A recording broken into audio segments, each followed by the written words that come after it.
Welcome world on the world of African biographies. On this channel, we discuss, get to know, and learn more about African legends, experts in sports, icons in music, scholars, and sportsmen. Please don't forget to subscribe, like, share, and comment. Now let's get to know today's legend. And it's none other than the Kwaito legend, of course, Mr. Brown Dash. My goodness. Nani P. A Brown Dash, whose real name was Sipiwe Mpamile, was a South African Kwaito music star born on the October 14th. Brown Dash, whose real name is Sipiwe Mpamile, was a South African Kwaito music star born October 14th, 1976 in Soweto, Johannesburg. He rose to fame in the early 2000s with his distinctive raspy voice and relatable storytelling, capturing the rhythm of township life. Brown Dash's music career took off when he collaborated with Umzekezeke on the double platinum debut album featuring the hit Siguqa Madolo. Who remembers that track? In 2002.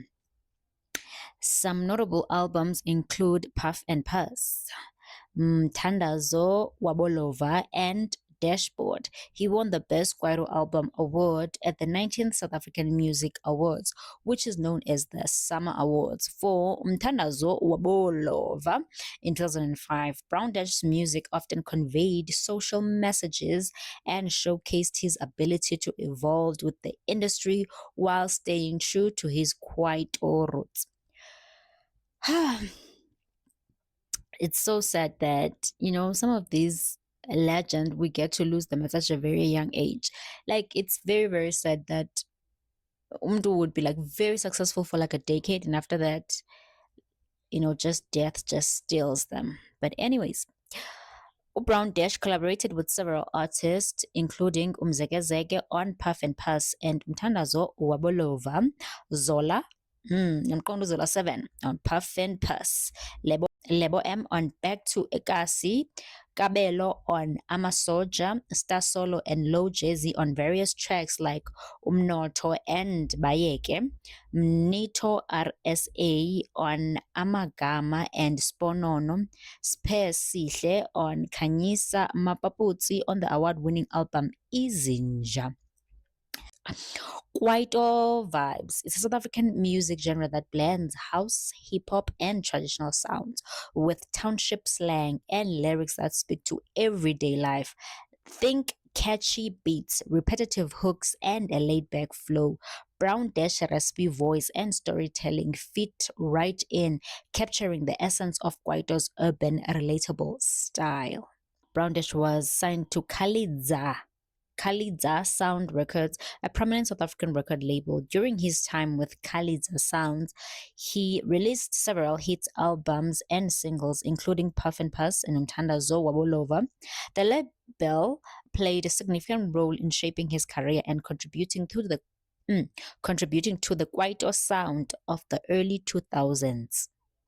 Brown Dash's journey with Khalid Sound Records was a pivotal part of his career. He released several successful albums under the label. Khalid's sounds helped shape his sound and amplify his reach in the South African music scene.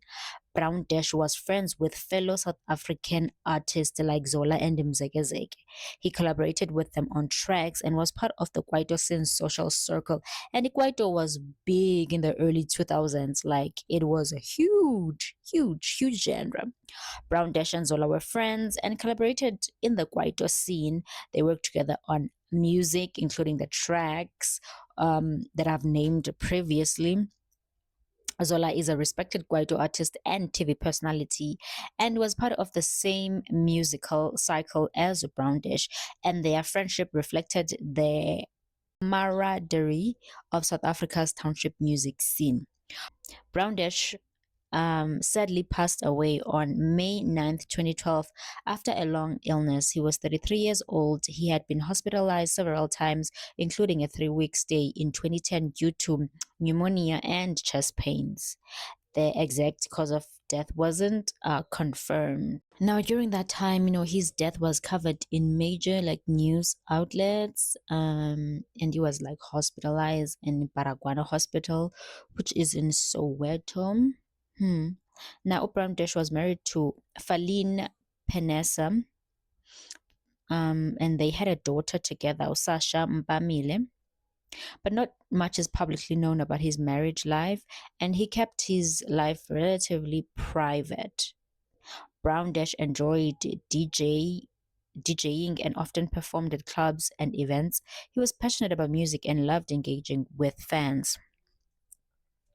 He was known for his high energy performances, often incorporating Kwaito beats and dance moves. He loved connecting with audience and was a crowd favorite and clubs and at festivals.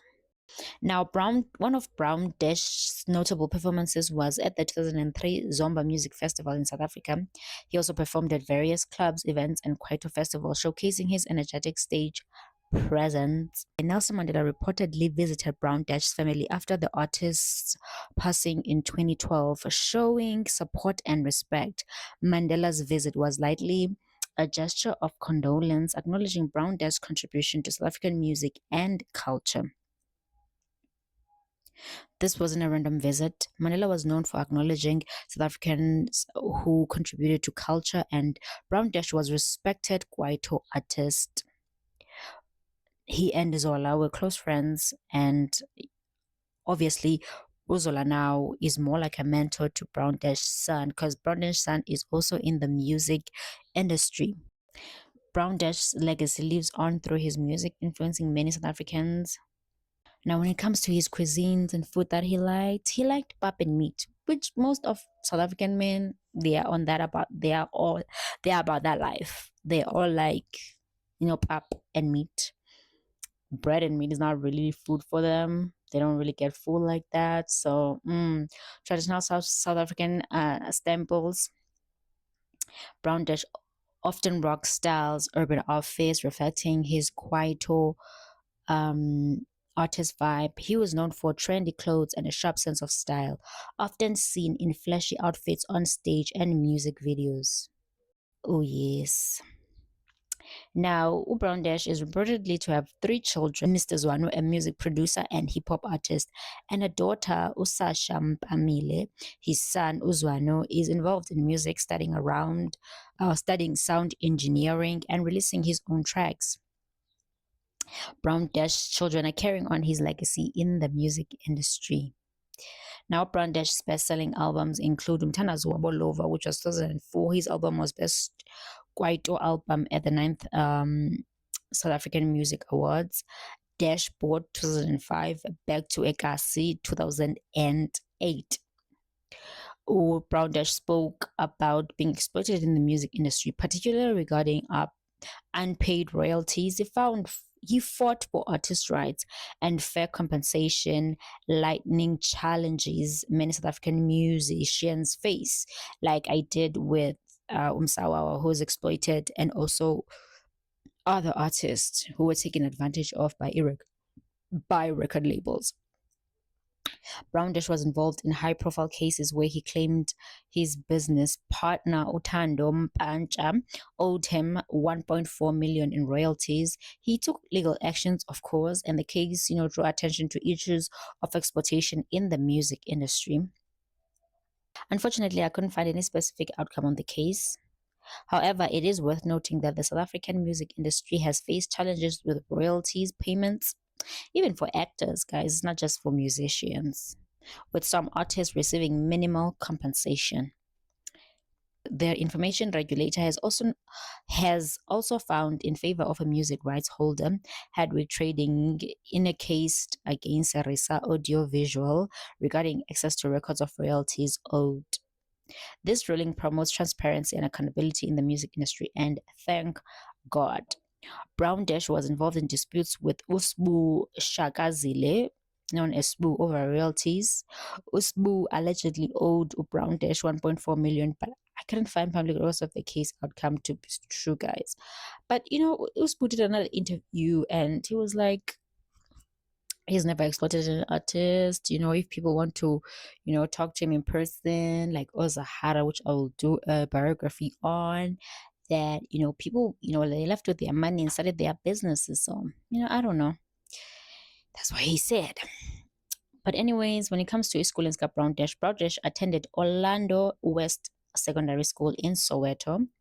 He didn't attend college. He pursued music career, focusing on kwaito and hip hop, and gained popularity in the early 2000s. And he was very young at that age. Brandish attended Ikanda Primary School in Soweto. If you in Soweto, then you know that the primary school. He wasn't particularly known for being a top student, but he was creative and passionate about music. His talent and dedication to kwaito music led him to success in South African music scene. There is hope, children. He gave back to his community through music and inspiring young artists. He was involved in initiatives, supporting local artists, and used his platform to uplift others. He used to do workshops and supporting local artists. He used his platform to inspire and mentor young talent, particularly in Soweto. Brown Dash struggled with pressure of fame, facing challenges like managing finances and dealing with exploitation. Like I've mentioned, like fame can be a heartache. Like you can see, like fame is glamorous, but these people are facing a ton behind the scenes. Like, and he spoke openly about these difficulties. He used his platform to highlight issues like that he's facing, like or face in the music industry.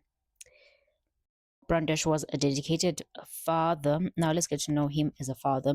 He was a dedicated father to his children, Mr. Zwano and Sasha Bamile. He was involved in their lives and very supportive of their interests, including music. His son Uzwano is following his footsteps in the music industry.